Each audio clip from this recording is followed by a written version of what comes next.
condone. If you need insurance, Ronell is the man. If you need your hair done, Kiana is grand. Together, 8 children, Shazam! Meet the Burns. America, you ain't gonna wanna miss this. This is my wife, Kiana. Mrs. Burns. Hey, this show is gonna start and it's gonna be exciting. Hey, son, you all right? Hi, baby, how you doing? Mwah. Every single episode is gonna be exciting, full of action, impact. We talking big business. We talking about big family.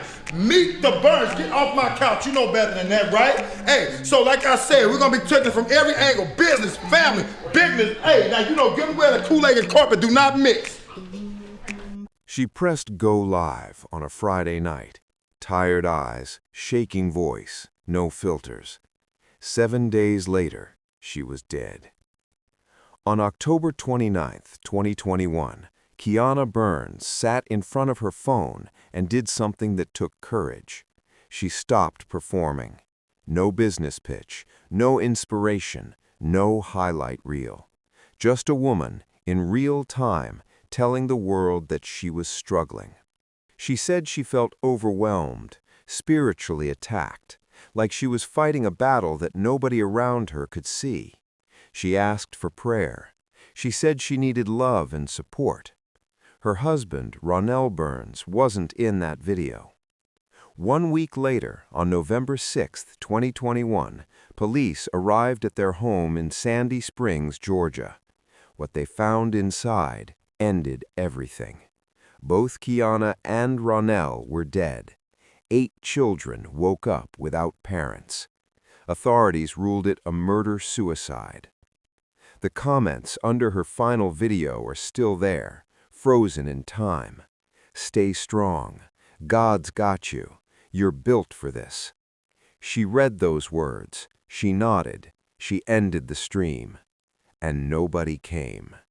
What was happening inside that house that she couldn't say out loud? What happened in those 7 days between that live stream and the moment police knocked on the door? And why did a woman with thousands of followers die feeling completely alone? You're watching The Exposed Crime. We tell the stories that need to be told. Domestic violence, toxic relationships, and the lives lost behind closed doors. No sugarcoating, no excuses, just the truth. If you're new here, subscribe and join us as we shed light on stories.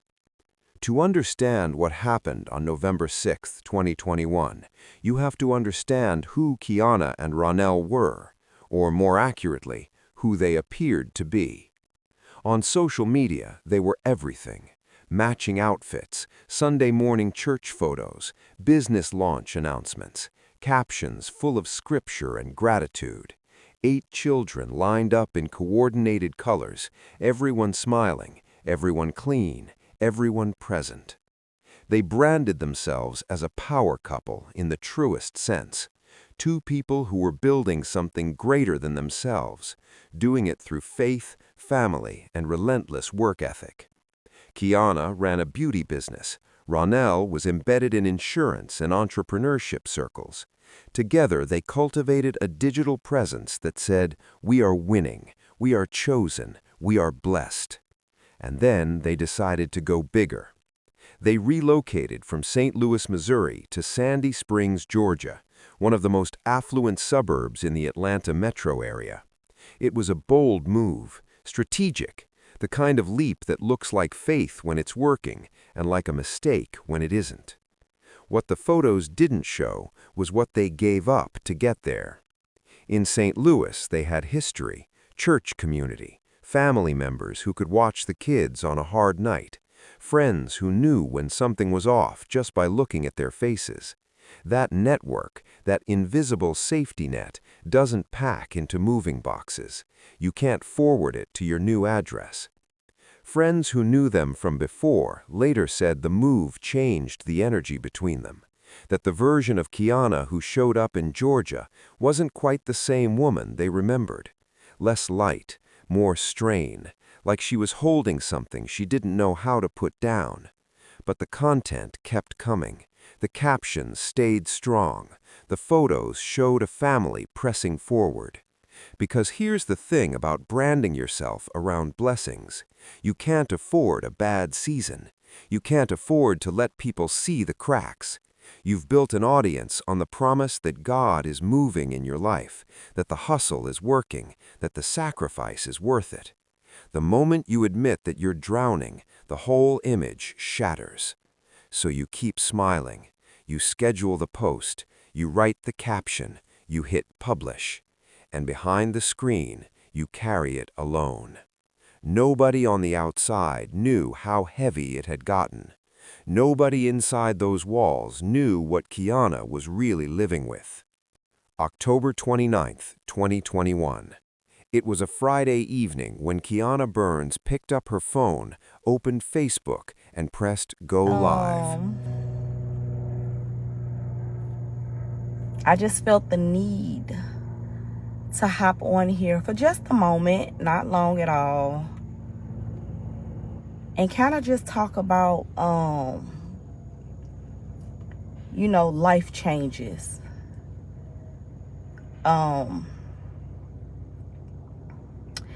For those that don't know, about 5-6 months ago, my husband and myself, we moved to Atlanta to expand our business. Still have the beauty and barber salon in St. Louis, Missouri. Y'all know that's the hometown, but we did come here to expand. We did a lot of great things in Missouri, so Atlanta is a place where I always wanted to be. What's up, y'all? What's up, Amanda? But look, y'all, I'm telling you, if you don't stay prayed up and you don't keep faith, things can swivel in and take you out. I'm telling you, you guys, like the transition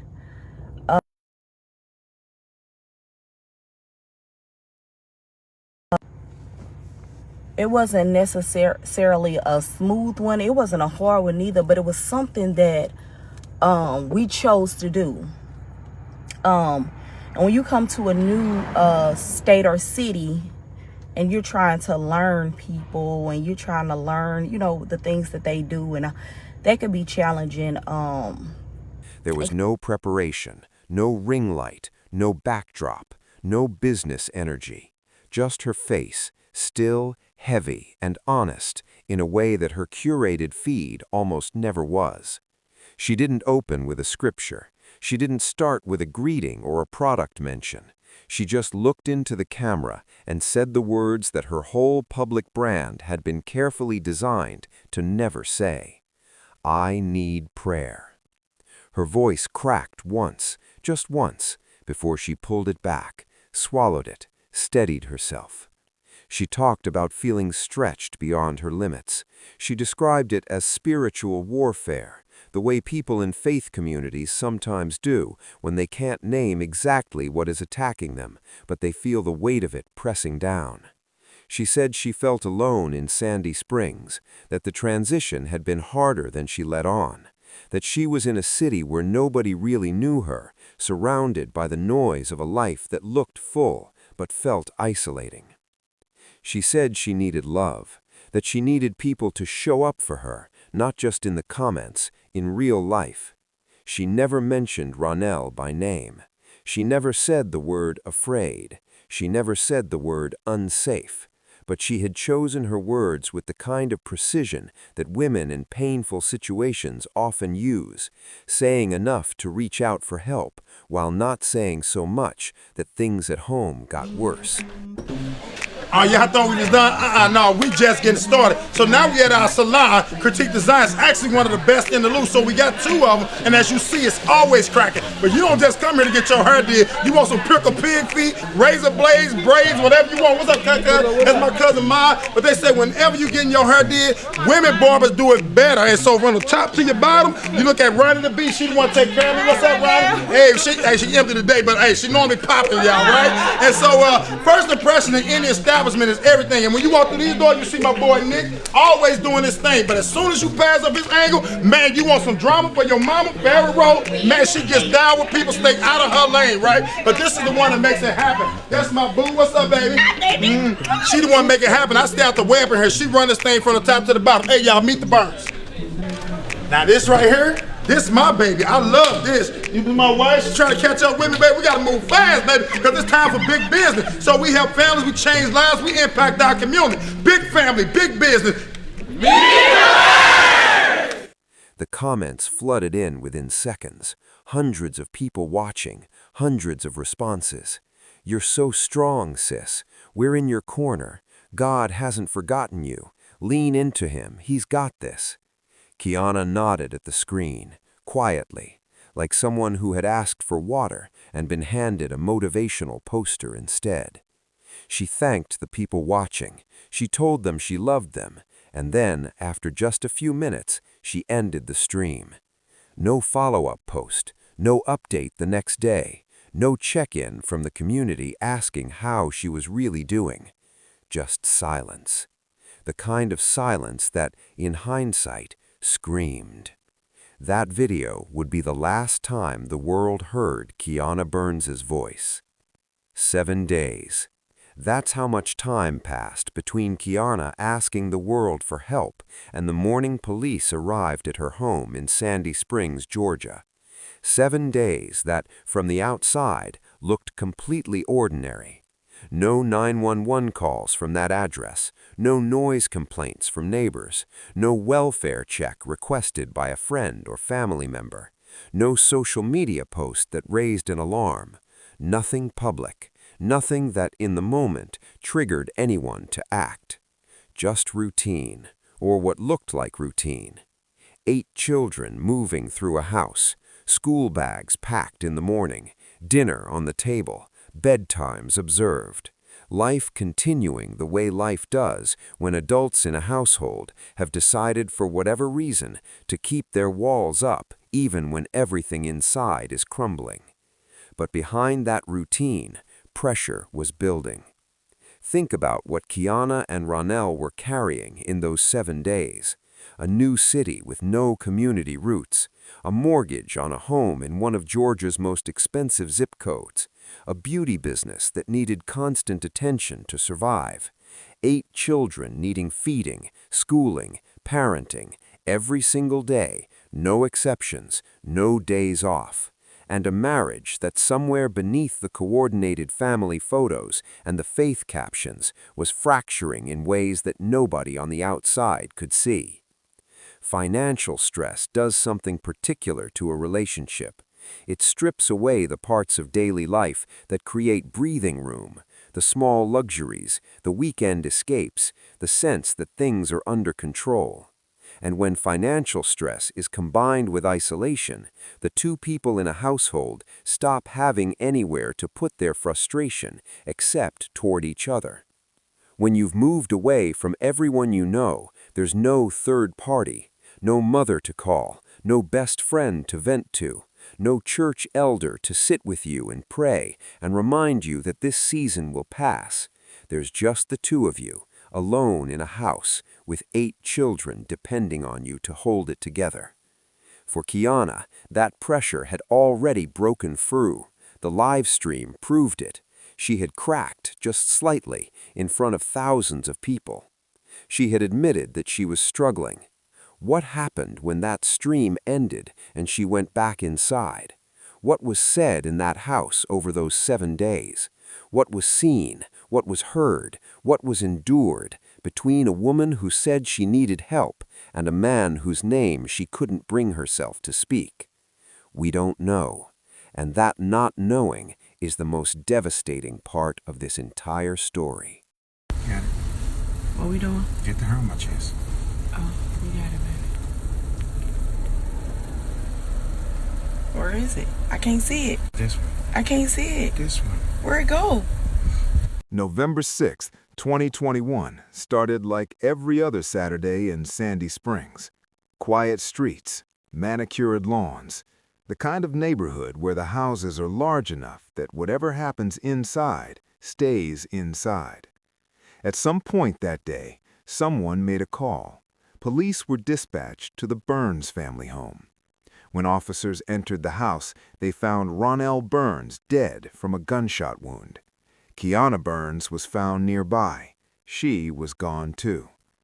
There was no forced entry, no sign of an outside intruder, no evidence of a third party involved, just a closed door, a quiet house, and a scene that investigators processed with clinical efficiency, while 8 children existed somewhere in the orbit of that nightmare. What you say, ma? I get money. Yeah, what you say, ma? Hey, I get money. Oh, what you smiling for? Where my shades at? There you say. Be still, be still. It's a picture now. Fulton County authorities ruled it a murder-suicide. 2 words that carry the weight of everything and explain almost nothing. A murder-suicide means that within those 4 walls, one person made a decision that ended 2 lives. That in the space of seconds, a family of 10 became a family of 8 children with no parents. That whatever was building inside that marriage, whatever Kiana was choosing her words carefully around on October 29th, reached a final, irreversible point. The details that emerged were sparse.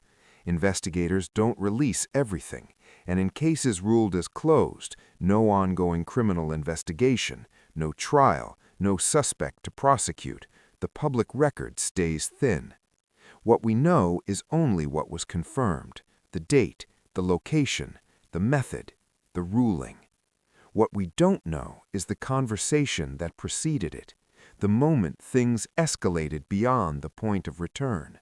Whether Kiana saw it coming, whether she had a second, even 1 second, where she thought about those 8 children and tried to find a way out.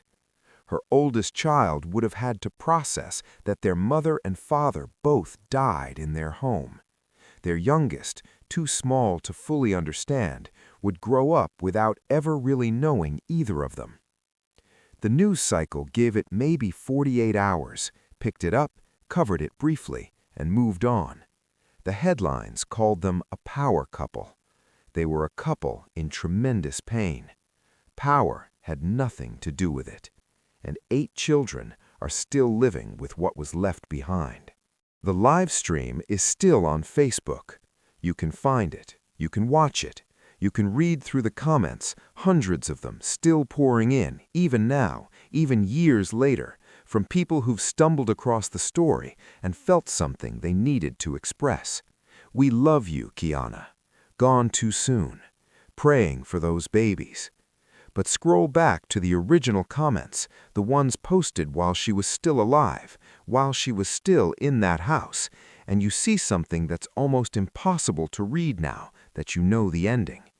Every single person who commented gave her words. Not one person showed up at her door. And it's easy to say that's heartless.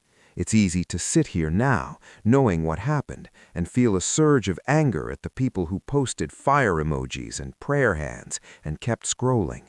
But the harder, more honest truth is this: most of us would have done the same thing. Because that's what social media has trained us to do. Someone goes live and says they're struggling, you type something encouraging, you hit send, you feel like you've helped. And then the algorithm serves you the next video, and you move on, because you have your own life and your own problems, and you didn't know, you couldn't have known, that this woman's struggle was that serious. But Kiana knew. She sat in front of that camera, and she told the world, in the only language available to her in that moment, that she was in trouble. She said she felt spiritually attacked. She said she felt alone. She said she needed people to show up for her, not just online. She was specific about that.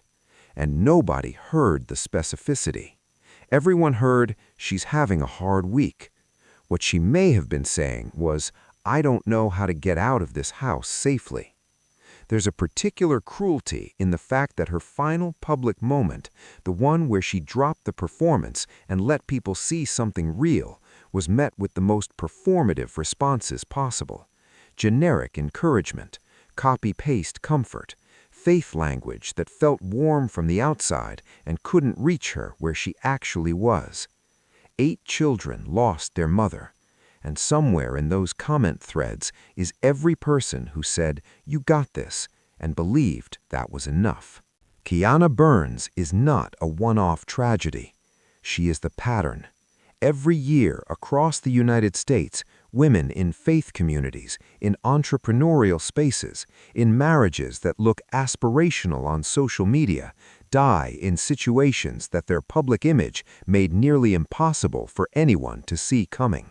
They die because the very qualities that made them admirable, strength, resilience, faith, self-sufficiency, became the walls that kept help from reaching them.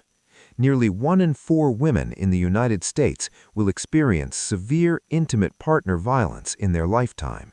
Black women are disproportionately impacted, with higher rates of fatal domestic violence than almost any other demographic group. And the risk factors that increase danger within a relationship are not random. They cluster together in specific, recognizable ways. Financial stress? Check. Recent relocation, cutting off prior support networks? Check. Social isolation in a new city? Check. Public persona built on strength and faith that makes it nearly impossible to admit vulnerability? Check. A household with children, which creates both a reason to stay and a reason to be afraid of what leaving might cause? Check. Kiana Burns checked every single one of those boxes, and still, no welfare check, no intervention, no person in her life who looked at the live stream and thought, "I need to get in my car right now." Part of that is the nature of digital connection. We feel close to people we follow online without actually having the kind of relationship that comes with responsibility. Kiana had thousands of followers. Followers are not the same as friends. Followers are not the same as a neighbor who has a key to your house and will check on you when something feels off. But part of it is also how we've been taught to see strength. Women who lead, who build, who show up for their communities, we celebrate them, we hold them up, we tell them they're powerful, and in doing so, we sometimes make it impossible for them to tell us when the power runs out. When a woman like Kiana says she needs prayer, too many of us hear she's going through it, but she'll be fine, because women like her are always fine, because she's strong, because she's built for this. But nobody is built for everything, and the women we put on the highest pedestals are often the ones standing alone at the top with nobody close enough to catch them when they fall. Kiana Burns was 37 years old. She had 8 children who called her mom, a beauty business she built from the ground up, a vision for her family that she was still chasing when everything ended, a voice, warm and steady and real, that her kids will spend the rest of their lives trying to remember clearly. She got on camera 1 week before she died and told the world she needed help. The world sent fire emojis and kept scrolling. This story is not a comfortable one to sit with, and it shouldn't be, because the discomfort is the point, the recognition that most of us have been that commenter. Most of us have seen a friend's post about struggling and sent a prayer emoji instead of picking up the phone. Most of us have watched someone unravel slowly in public and told ourselves it wasn't our place to intervene. Most of us have confused following someone with knowing someone and let that confusion become a reason to do nothing. Kiana Burns paid that confusion with her life. 8 children are paying for it every single day. So what do we owe them? We owe them the version of this story where someone paused the scroll, where someone saw that live stream and thought, not "she's strong, she'll be fine," but she asked us to show up, so I will. We owe them a world where strength isn't a wall we hide behind, but something we build together, so that when one person's breaks, others are close enough to hold the pieces. We owe them honest conversations about what domestic violence actually looks like. Not always bruises, not always police reports, not always screaming fights that the neighbors can hear. Sometimes it looks like a woman who chooses her words carefully in a live stream. Sometimes it looks like a husband whose name she can't bring herself to say. Sometimes it looks like a family that seems to have everything and is quietly falling apart inside a house in Sandy Springs, Georgia. We owe Kiana Burns her full humanity, not just the power couple narrative, not just the tragedy headline, but the woman who tried to reach out, who asked for help in the only way she felt safe to ask, who deserved a phone call, a knock on the door, a friend who could see through the performance and say, "No, really, are you okay?" And we owe it to the 8 children she left behind to make sure that her story doesn't disappear into an algorithm. Her name, Kiana Burns. Say it out loud. Remember it. Let it change the way you respond the next time someone you know goes live at 8 p.m. on a Friday night with tired eyes and a shaking voice, asking for nothing more than someone to show up. If this story reached you, if it stirred something in your chest, don't let it fade when the video ends. These cases remind us that danger can hide in the everyday, that silence can cost lives, and that sometimes the smallest voice can be the one that saves someone. If you know anybody in a violent or unsafe situation, don't wait. Say something. Call for help. Speak up. Your voice might be the one thing standing between someone and a tragedy like this. Drop a comment. Share this video. Keep their names alive. And we'll be back with another story that needs to be told. This is the exposed crime. Stay safe out there.